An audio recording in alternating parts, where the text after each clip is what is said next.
Got it. Good morning, fellow Toastmasters and all of you potential Toastmasters out there. Welcome to the show. This is Wake Up with Toastmasters. I'm your host for today, co-host anyway, Ken Richardson. I am your program quality director. And with me is the lovely Phyllis Tribby, distinguished Toastmaster and past district governor. Good morning, Phyllis. Good morning, Ken, and good morning to all of our public out there. Please remember to send us a message on Facebook. We'd like to know that you're out there. And even if you're watching this show at 2 o'clock in the afternoon, still put on a comment because we will receive those. Absolutely. And we are live on Facebook. You can find us on the TMD 115 CGD Facebook page. That's the Club Growth Director page. Of course, we do have a new Club Growth Director, and you'll be seeing him, Scott Transu, on Thursday. He and Phyllis will be hosting on Thursday. So we are in the process of expanding the number of hosts for the show so that you'll have some variety and also get to meet all of the new district officers in their new roles. So we're very, very pleased to be on today. And speaking of new, our topic for today, Phyllis, is the new Club Coach Program. Now, I know this is a program that has been very, very near and dear to your heart. In fact, we're pleased to have had you as our Club Coach trainer for the past year at least, and I think that's going to continue for another year. Oh, yes. I hadn't heard that. Oh my goodness, maybe that was a secret I wasn't supposed to reveal. I'm not sure, but in any event, you have several years of experience doing this. I know it's something that you love, and mentoring overall is something that I think you excel at doing and teaching and telling us all about it. So we want to take a look at some of these changes, and I know that over time this has evolved, and you've had some of your own thoughts on it. So we're going to pull up the TI homepage in just a minute here and take a look at what it requires. But take just a moment, because I know you're familiar with the history. How has the Club Coach Program evolved over the last several years while I pull this up? All right. Well, actually, the program was originally called FAST, and it was brought to us by a member that was from, I think, New Mexico, and they were having quite a bit a challenge in losing clubs and members. And so the top 3 of the district got together and they figured out a program, and it worked really well.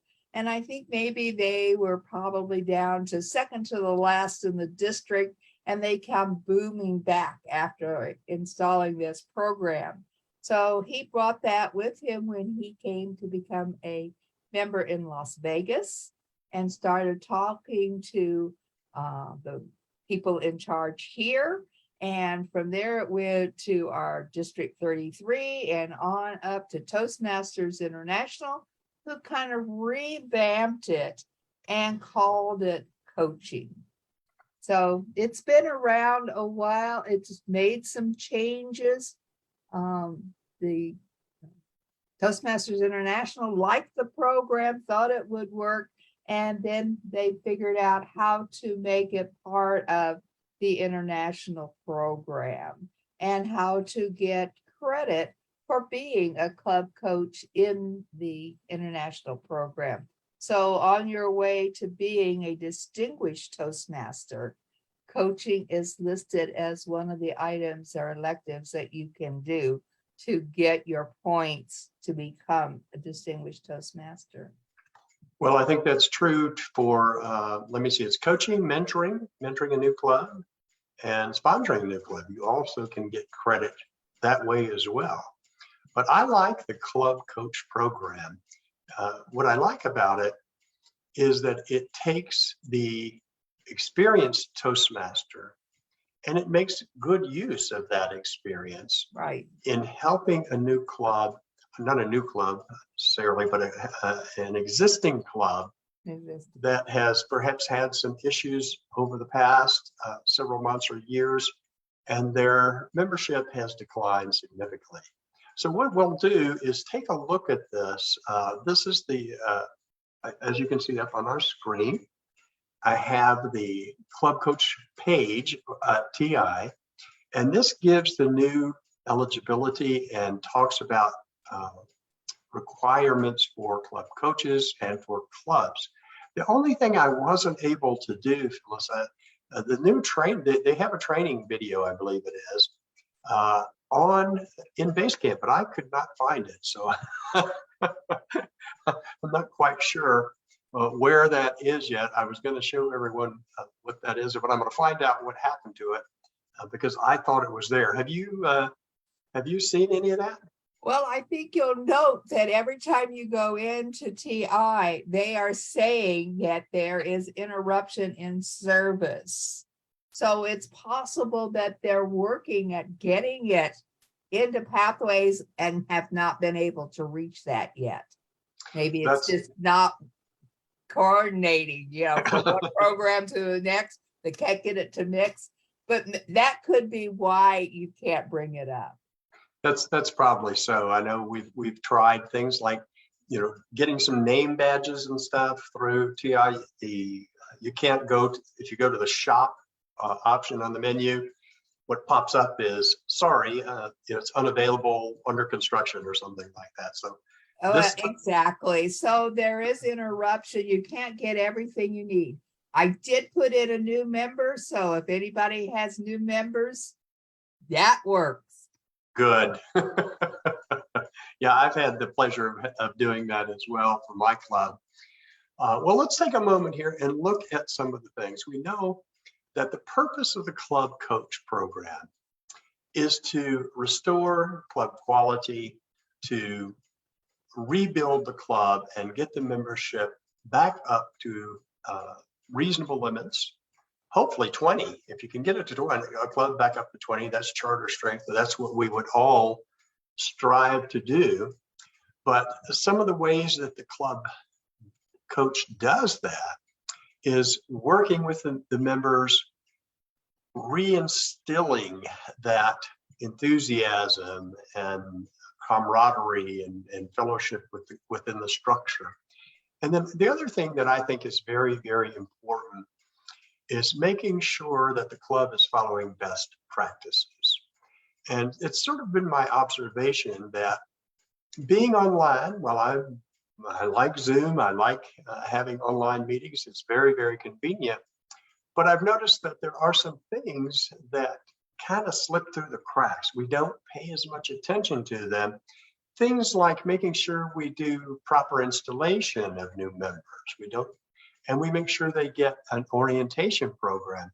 Those are things that you find like in Moments of Truth that basically describe best practices to have a quality club. And that's one of the things that a club coach can do to get them on track. So I won't read all of this, but those are some of the essential tools or essential goals of the club coach, I should say. And then the question is, what are the eligibility criteria for a club and for someone who wants to be a coach? So if you look in this next section, this talks about club eligibility. In order to qualify for a coach, a club must have at least 3, but not more than 12 members. Now, 3 is a pretty low number. That's a tough rebuild, Phyllis. I've known some clubs with coaches that have come back from a membership of 3, but it is challenging. What are your thoughts? What are your thoughts overall, given your experience? How difficult is it to rebuild a club that has just 3 members? It is difficult, but on the other hand, if you look at some of these clubs, my own personal club has had 5 members, and one of them is a person that's in the travel agency, And so she's gone frequently, so we never can schedule her. Whenever she comes, then she just takes on one of the jobs, that's available.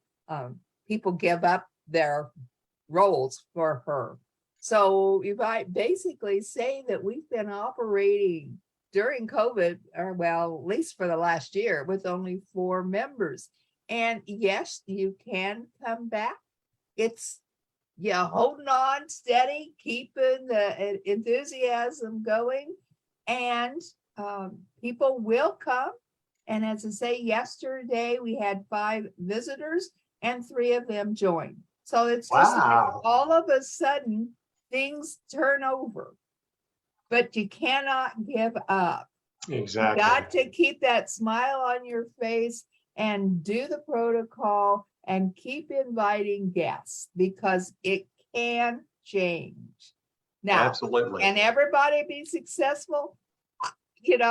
Not all clubs that are under 12, well, I would say more like under 8 are going to survive it. It's tough. It is tough. It is very, very tough. Keep inviting. Now, one of the things that is new, that requirement, at least 3, but not more than 12, that's been around for a while.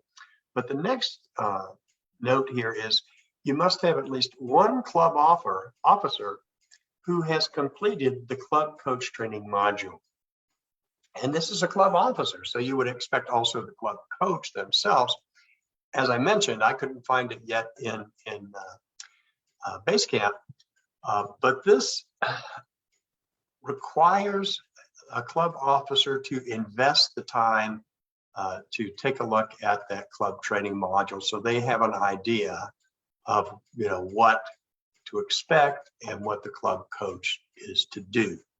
And then, of course, the club cannot be suspended or closed, and they don't currently have a club or 2 club coaches appointed, because each club can have 2 clubs.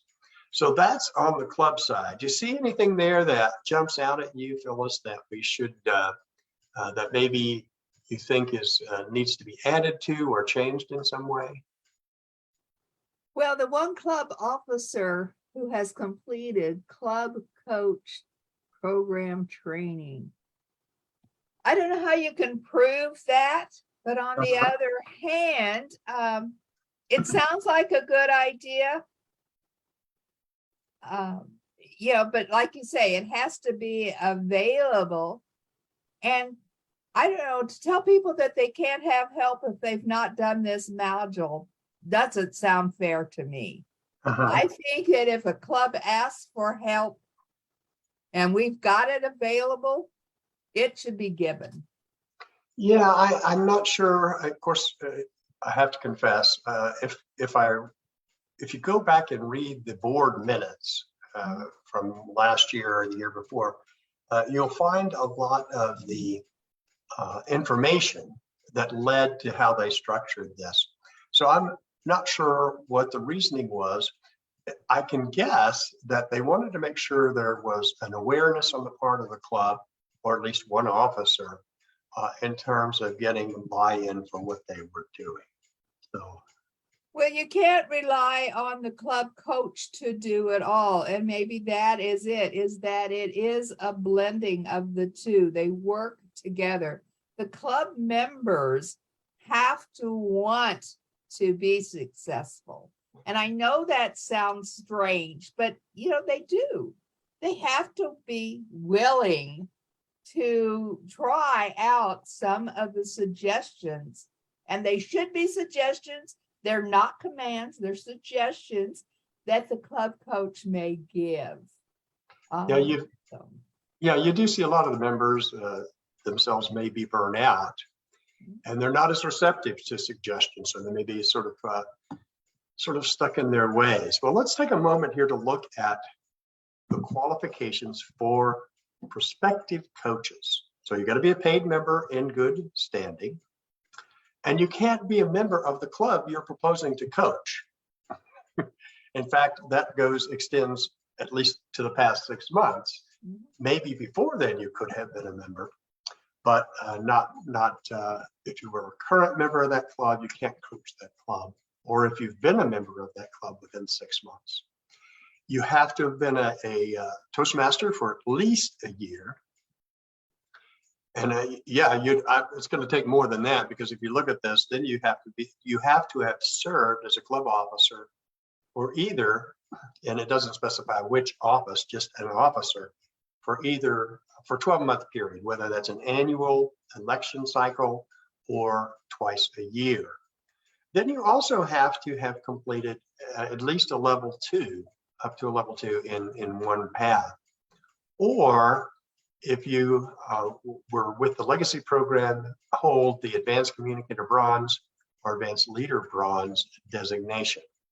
And then of course you have to have completed the club coach training module. So anything there that stands out at you that you think maybe should be changed? Well, I don't think we've had these things in writing before, but kind of the marketing or the club coach, the club growth director, who would appoint these members to be club coaches, would probably be considering all these things, not maybe physically, but mentally. They're taking in, and they're knowing that this person has been around a while. They're knowing that this person has knowledge of how a club reaches distinguished. They know about the programs. So whether we've had it in writing before or not, I believe that we have paid attention to everything that's in this list. And actually, I think there are a couple of things here that really surprised me as being, and forgive me, a rather low bar. For example, having served as a club officer for at least one 12-month term, or 2 consecutive terms, or 2 semi-annual terms, it seems to me that I would think I would probably be reluctant to appoint a coach who had only been a Toastmaster for 1 year and maybe had only served in one officer role.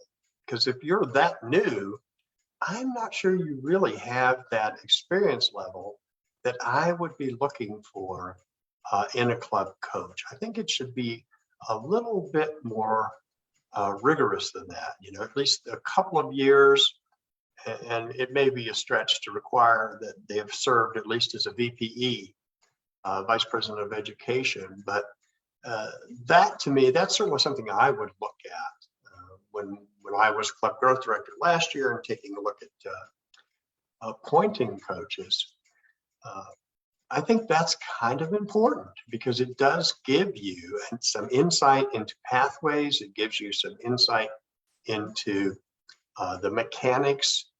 So the VPE role, and that's not something you should be elected to if you've only been a Toastmaster for 1 year, unless you've been really involved. So I wondered if maybe they couldn't have been set some more challenging criteria, but we'll see. Any other comments on that before we move Well, down? I always look for distinguished Toastmasters to become coaches. Yes, Somebody that's been around, has the knowledge. I agree. Or even if they're not distinguished Toastmasters, they have been around, have the knowledge. Yeah, that's important.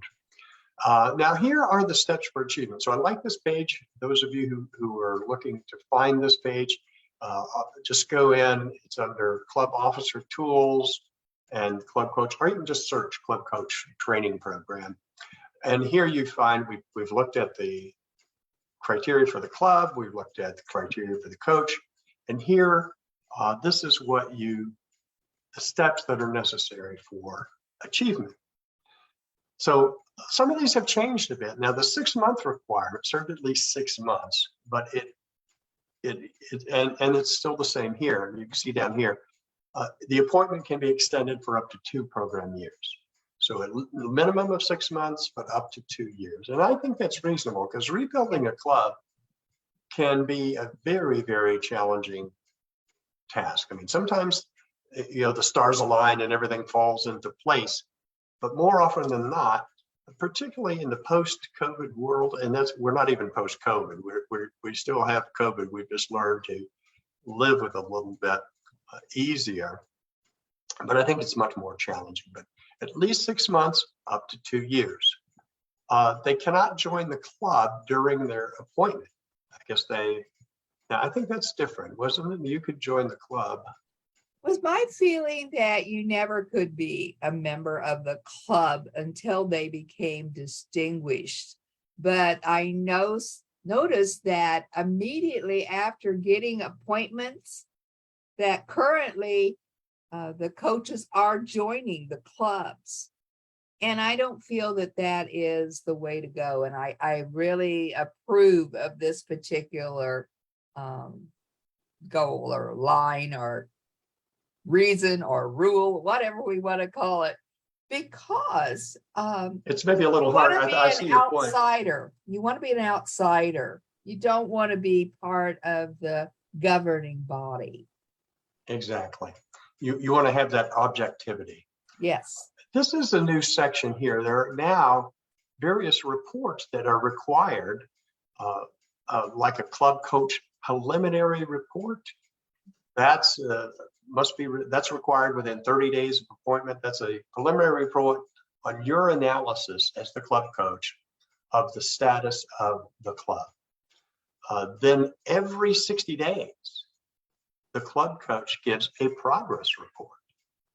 So I'm sure that goes up through the trio, or at least to the club growth director, and then a final report at the end. So those are the things, the kind of reports the coach has to do, but also the club will give a 360-degree analysis of the performance of the coach following the term.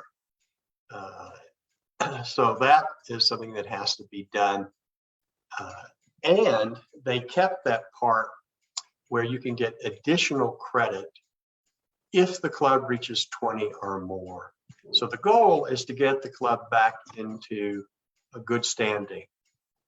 And you can do that if you start with 12 and you maybe get that club up to at least 5 more members to 17, 18. But if you can get the 20, then you get additional credit. So what do you think? What did they miss here? Is there anything missing that they should have that they didn't put in here? Well, when I heard about these reports, I was kind of leery, but the more I thought about it, I haven't seen the program yet. Like you say, we can't seem to get into it, but I'm thinking of more like the assessment before you do a level and after you do a level on the regular pathways. So maybe it will just be like that, like the assessment that we have in our regular pathways. Also, we talk about getting them to be to 20 members. The thing about it is that I feel like we should concentrate on the 5 members to make the club distinguished, or get them to distinguish, get them working toward their 20 members. But well, you have to, if you have a once a coach reaches the distinguished status, which is 5 new members or retained members, then usually they get their award and they don't get a chance to go up to 20. So I'm just not sure about that line. Well, the other thing to be cautious of, if the club has less than 8, your first goal is to get them to 8. Yeah. Then at least 5 beyond that. So it's a little bit misleading for those clubs who are currently in inactive status or ineligible status, I should say, with less than 8. So it is a little bit more challenging. But yeah, I think that there are some things I like about this. I do like some of the reporting requirements. It may seem a little onerous though, and we may have some people who are less than enthusiastic. What do you mean I got to do a report every 60 days or something like that? But I think that I think some of these are good changes, because For one, you have required training that is approved by TI. You have regular reporting periods. You seem to have a lot more interaction between the coach and the club. I like that preliminary. Make sure you have that preliminary report within 30 days. Because as you and I have both talked about, Phyllis, making sure that it's a good fit between the coach and the club. I want to take a look down here real quickly to show folks how they've rebuilt the resources for the club coach. They've added some things to the things that used to be here, but you can take a look and download all of this for free. This document particular, we'll take a look at that maybe in a future meeting, how to rebuild a Toastmasters club. I don't know if you've had a chance to look at it, but it's like a handbook. And it has a step-by-step guide for the club coach or the club officer. So I think there's something they can share together. It has potential solutions. It has ideas and tactics and strategies. So that's really good. And then of course, the club coach progress report, that's new. That's what's there. The rest of it, there's the preliminary report. So these are all new types of reports. And I'll click on this one. We'll take one quick look at this. We're running a little bit out of time. You can't really see it very well. But this is your assessment. That's pretty small of how the preliminary report goes.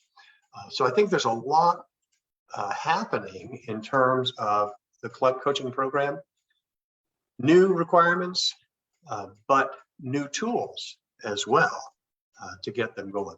I'm just disappointed that we can't get on to Basecamp. At least maybe I'm just not savvy enough to find it. But I also looked for did you? it Okay. probably, but it's been like over a week ago. And Okay. I didn't even see it listed. I didn't either. I looked this morning. If you're not listed, if it's not listed. I was looking at it this morning, hoping to find it. Well, anyway, we're almost out of time. Do you have any final thoughts that you'd like to share with our viewing audience? Well, everything nowadays is on the computer. But actually, when I became a district officer for the first time and on through all of my training, how to rebuild a club was the book, and it was given to us. The first time I left a training for district officers, that was, your area director, I had a 3-inch binder, a 1-inch binder, and a book that was falling out. So I had loads of material that I was supposed to look at and read. And I am sure that nowadays we get instructions about going on to the website and downloading or reading these manuals, knowing that they're there. But somehow those old printed materials that you're toting home with you kind of make a bigger impact. Yeah. But yes, everybody needs to read How to Rebuild a Club. It's a great manual. It's a great manual, and that along with like the club leadership manual and a few those other documents, you're right there.